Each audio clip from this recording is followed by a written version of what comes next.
बच्चों, आज मैं कक्षा 7 के अंतर्गत जो हिंदी की मंजरी पुस्तक है, उस के पुस्तक का जो दूसरा पाठ है राजधर्म, इस पाठ का जो प्रश्नोत्तर है वो मैं कराऊंगा। और प्रश्नोत्तर कराने के पहले ये जो राजधर्म पाठ है, इस पाठ का थोड़ा सा संक्षिप्त जो है सारांश मैं बता देना चाहता हूँ।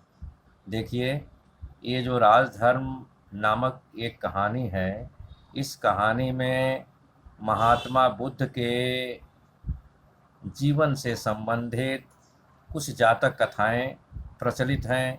तो उन जातक कथाओं के आधार पर ही प्रस्तुत पाठ का कथानक लिया गया है। इस कहानी में यह बताया गया है कि वाराणसी में जो काशी प्रचलित नाम था प्राचीन काल में, उसमें ब्रह्मदत्त नामक एक राजा राज्य करता था। और इस राजा के माध्यम से ये बताया गया है कि राजा को सदैव प्रजा के हित और कल्याण में ही कार्य करना चाहिए। अगर राजा न्यायप्रिय और धर्मनिष्ठ होता है तो प्रजा भी कर्तव्य परायण और सद्भाव और सत्प्रेम से कार्य करती है। इसके लिए प्रस्तुत जातक कथा में आपका बोधिसत्व नामक एक बौद्ध भिक्षु का भी उल्लेख है, जो राजा को इस तरह से न्यायप्रिय और धर्मनिष्ठ होकर के प्रजा के हित में शासन करने की बात बताया है। ठीक ना। अब आगे मैं आप लोगों को प्रश्न और उसका उत्तर बताऊंगा। देखिए, पहला जो प्रश्न है, ब्रह्मदत्त नामक राजा क्यों प्रसिद्ध था? उत्तर देखिए इसका, ब्रह्मदत्त नामक राजा अपने राज्य में प्रसिद्ध था क्योंकि वह अपने राज्य में धर्मनिष्ठा एवं न्यायपरायणता से शासन करता था। इसका उत्तर हुआ। दूसरा देखिए, राजा ब्रह्मदत्त भेष बदलकर क्यों घूमता था? अपने राज्य में वह जो है भेष बदल करके घुमा करता था। ठीक है।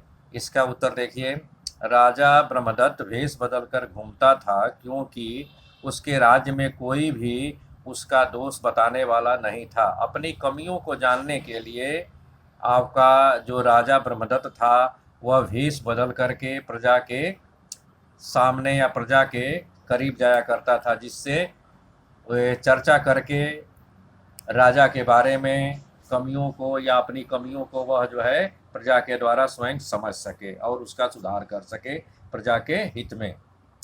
तीसरा देखिए, बोधिसत्व ने राजा को गोदों के पीछे और स्वादिष्ट होने का क्या कारण बताया?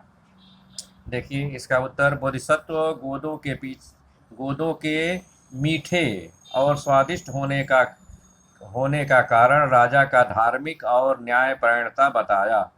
ठीक है। अगला देखिए, राजा ने अधर्म और अन्याय से राज्य करना क्यों शुरू किया? इसका उत्तर देखिए, राजा ने तपस्वी बोधिसत्व के कथन की परीक्षा लेने के लिए अधर्म और अन्याय से शासन करना प्रारंभ किया, क्योंकि बोधिसत्व ने राजा को ये बताया था कि ये जो गोद है, जो फल है, ये मीठा इसीलिए है क्योंकि आप प्रजा के हित में धर्मनिष्ठ और न्याय परायणता के साथ शासन करते हैं। अगर आप अधार्मिक होकर के और अन्यायपूर्ण शासन करेंगे तो यही जो फल है कड़वा हो जाएगा। इसकी परीक्षा लेने के लिए राजा आपका ब्रह्मदत्त ने स्वयं जो है अधर्म और अन्यायपूर्ण शासन करने लगा।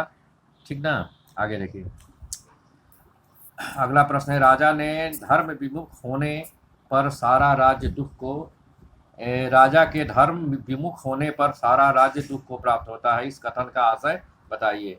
राजा के धर्म विमुख होने से सारा राज्य दुख को प्राप्त होता है। इसका अर्थ है कि यथा राजा तथा प्रजा, अर्थात जिस प्रकार का जिस तरह के स्वभाव वाला, सोच वाला, कार्य करने वाला राजा होगा, वैसे ही उसकी प्रजा होगी।